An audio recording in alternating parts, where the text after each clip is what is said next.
आगरा पहुंचे रामपुर की सांसद मुहिबुल्लाह नदवी। सांसद रामजी लाल सुमन के घर पहुंचे नदवी। सुमन के घर पर हुए हमले की ली जानकारी। इंसान में सच सुनने की क्षमता होनी चाहिए। सुमन के घर पर भारत की तहजीब के खिलाफ हमला हुआ। इस हरकत से देश का सर शर्म से झुका हुआ है। सुमन के घर पर हमला हुआ, अफसोस की बात है। पूरा देश सांसद रामजी लाल सुमन के साथ है। मैं जो हाजिर हुआ हूँ, यह सपा के आंदोलन की शुरुआत है। वक्फ बिल पर भी बोले सांसद मुहिबुल्लाह, हम इस बिल को रिजेक्ट करने की बात शुरू से करते आ रहे हैं।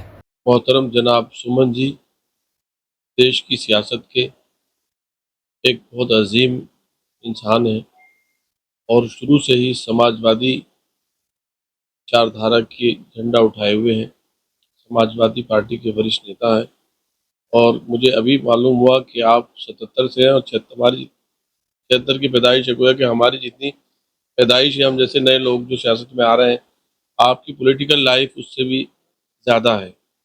और बड़े अफसोस की बात है, हमारे देश का ये कल्चर नहीं है फ्रीडम ऑफ स्पीच कि आदमी को अपने मन की, अपने नज़रिए की बात कहने की और उसके बाद सुनने की क्षमता ये होना चाहिए।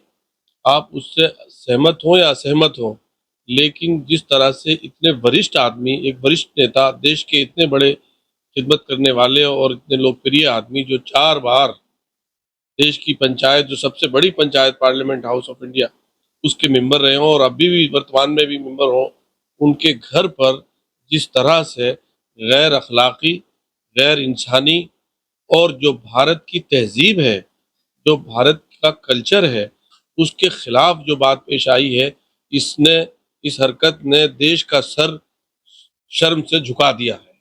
और ये बात सिर्फ भारत के अंदर ही नहीं, बल्कि आज की दुनिया में, जैसे आप सब लोग मीडिया के मित्र सब जानते हैं कि आज कोई बात पेश आती है कहीं पर, तो फिर वो आगरा तक सीमित नहीं रहती। और आगरा तो इंटरनेशनली फेमस प्लेस है और यहाँ के इतने लोकप्रिय और इतने अजीम सियासतदान के घर पर ये वाक़या पेश हो, तो वो इंटरनेशनली जो है वो एक न्यूज़ बनती है और सारी दुनिया उसको देखती है कि भारत में अब डेमोक्रेसी और लोकतंत्र का क्या हाल है।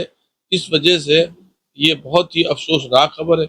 मैं उसी वक्त आना चाहता था, लेकिन उस वक्त नहीं हाजिर हो सका था, तो आज मैं हाजिर हुआ हूँ और पूरा देश आपके साथ है। जो लोग लोकतंत्र उस पर यकीन रखते हैं। ईद के बाद जो बड़े आंदोलन की बात कही थी, अभी तक वो आंदोलन की क्या रूपरेखा है या कई कदम पीछे हटते दिख रहे हैं?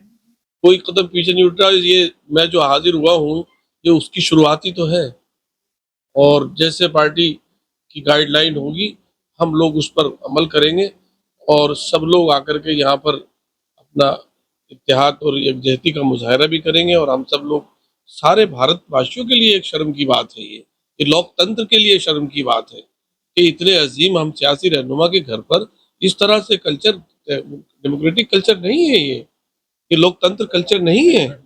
श्री राधिका स्वीट्स प्रस्तुत करते हैं अपने प्रतिष्ठित मिष्ठान के 5 अलग अलग प्रतिष्ठान, जिनमें मिलती है गुणवत्तापूर्ण शुद्ध देसी घी से निर्मित मिठाइयाँ और मिलता है शुद्धता का विश्वास। तो आइए राधिका स्वीट्स पर और लीजिए शुद्ध देसी घी से निर्मित मिठाइयाँ। हमारे प्रमुख प्रतिष्ठान है राधिका स्वीट्स, माँ वैष्णो देवी मंदिर के समीप छठी कला, राधिका स्वीट्स रेलवे पुल के पास कोसी कला, राधिका स्वीट्स मंडी समिति के सामने सौंख रोड मथुरा, राधिका स्वीट्स धौली प्याऊ मथुरा और राधिका स्वीट्स श्री कृष्ण जन्म स्थान के पास पोथरा कुंड मथुरा।